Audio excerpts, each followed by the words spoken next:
بسم اللہ الرحمن الرحیم۔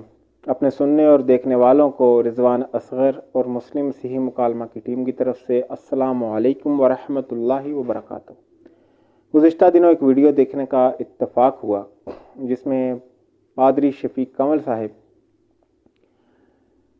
یہ ارشاد فرما رہے تھے کہ خدا تعالیٰ کا جو حکم عہد نامہ عتیق میں ختنہ کے حوالے سے نازل ہوا تھا، عہد نامہ جدید میں اس کو بپتسمہ سے بدل دیا گیا ہے۔ صحیح، ٹھیک ہے۔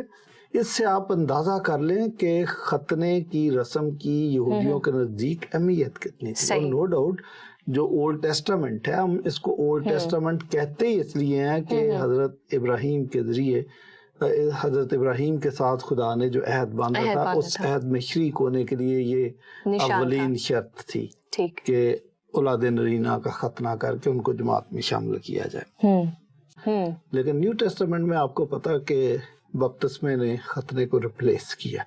تو اب سوال یہ پیدا ہوتا ہے کہ جس ختنہ کا حکم حضرت ابراہیم علیہ السلام کو اللہ سبحانہ و تعالیٰ نے عہد عتیق میں دیا، اور جس ختنہ کے نہ ہونے کی وجہ سے اللہ سبحانہ و تعالیٰ موسیٰ علیہ السلام پر ناراض ہوا، اور موسیٰ علیہ السلام جیسے جید نبی اور اولو العزم نبی کے اوپر ناراضگی کا اظہار کیا ازروئے بائبل یا ازروئے عہد نامہ عتیق۔ پھر وہ شریعت جس کے بارے میں یسوع علیہ السلام نے فرمایا تھا کہ اس شریعت کا ایک شوشہ تک نہ ٹلے گا، یہاں تک کہ آسمان اور زمین ٹل سکتے ہیں لیکن شوشہ تک نہ ٹلے گا۔ تو پھر یہ کیسے ہوا کہ ختنہ کا خدائی حکم منسوخ ہو گیا اور اس کی جگہ بپتسمہ نے لے لی؟ تو سوال یہ پیدا ہوتا ہے کہ آخر اس حکم کو جو اللہ سبحانہ و تعالیٰ نے اپنی شریعت کے اندر موسیٰ علیہ السلام کے توسط سے نازل فرمایا تھا، اس کو آخر کس نے منسوخ کیا؟ کیا یسوع علیہ السلام نے اپنی زبان اقدس سے اس حکم کو منسوخ کیا؟ سوال نمبر 1۔ سوال نمبر 2 کہ کیا کوئی خدائی احکام کو کوئی غیر نبی منسوخ کر سکتا ہے؟ اگر ہاں تو پھر تو ہر ایرے غیر نتو خیرے کو یہ اختیار حاصل ہوگا کہ جو چیز اس کو پسند نہ ہوگی خدا کے کلام میں یا خدا کی شریعت میں، اس کو منسوخ کر دے۔ اگر ایسا نہیں ہے اور یسوع علیہ السلام نے اس کو منسوخ کیا ہے تو ہمیں وہ حوالہ پیش کیا جائے۔ نمبر 3، اگر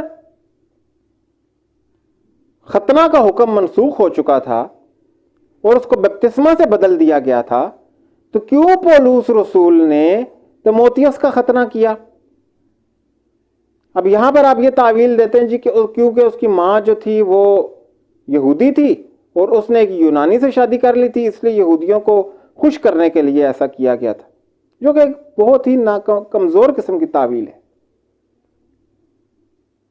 اور دوسری طرف اگر آپ کہتے ہیں کہ بپتسمہ سے اس کو بدل دیا گیا تھا، تو یہ فریضہ جو خدا تعالیٰ نے اپنے حکم کو منسوخ کر کے مسیحیوں کو دیا ہے، پولس کیوں کہتے ہیں کہ مجھے بپتسمہ دینے کے لیے بھیجا ہی نہیں گیا؟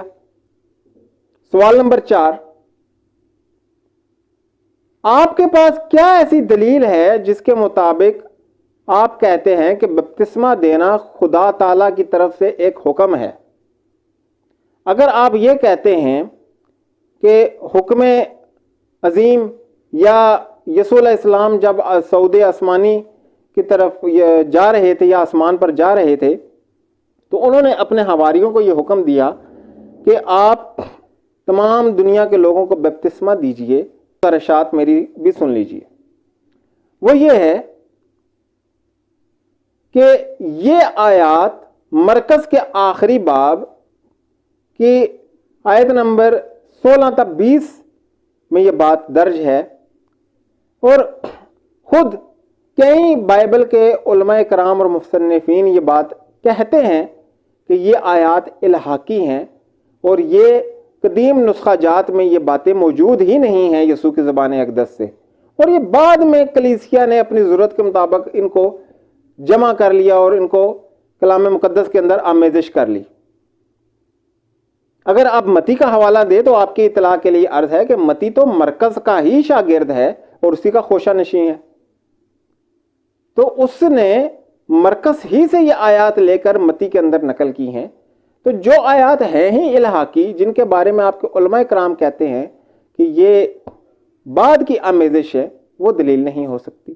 تو پادری شفیق کنول صاحب سے ان 4 سوالات کے ساتھ یہ سوال پوچھ کر اجازت چاہوں گا کہ ہمیں وہ حکم بتایا جائے یسوع علیہ السلام کی زبان اقدس سے جس کے ہوتے ہوئے ختنہ کے حکم کو منسوخ کر دیا گیا۔ ہمیں یہ بتایا جائے کہ کیا خدا کے حکم کو کوئی غیر نبی منسوخ کر سکتا ہے یا نہیں۔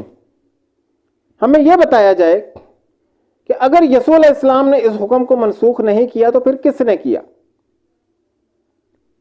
خدا تعالیٰ نے بپتسمہ دینے کا یا یسوع علیہ السلام نے بپتسمہ دینے کا حکم کہاں دیا؟ یاد رکھیے گا، مرکز اور متی کی آیات کی دلیل نہیں چلے گی، کیونکہ انہی آیات پر اعتراض ہے کہ وہ الہاقی ہیں۔ میں امید کرتا ہوں کہ شفیق کنول صاحب میری بات کا جواب ضرور عنایت فرمائیں گے۔ شکریہ۔